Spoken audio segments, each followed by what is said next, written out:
نماز وتر کے بعد 2 سجدوں میں مخصوص تسبیح کی فضیلت۔ حدیث مشہور ہے کہ حضور اقدس صلی اللہ علیہ وسلم نے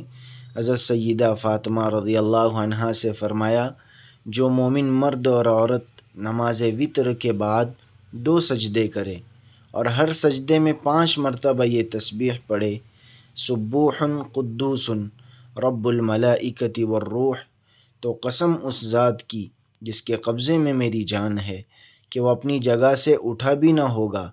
کہ اللہ تعالیٰ اس کی مغفرت فرما چکا ہوگا اور اس کو 100 بار حج کرنے، 100 بار عمرہ کرنے اور شہداء کا ثواب عطا فرمائے گا، اور اللہ تعالیٰ اس کی طرف 1000 فرشتے بھیجے گا جو اس کی نیکیاں لکھیں گے، اور گویا کہ اس نے 100 غلام آزاد کر لیے،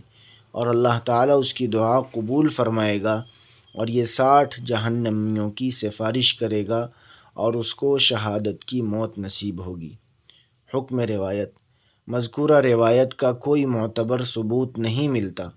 بلکہ حضرت علامہ شامی رحمۃ اللہ علیہ نے اپنی مشہور کتاب رد المحتار میں شرح المنیہ کے حوالے سے اس روایت کو من گھڑت،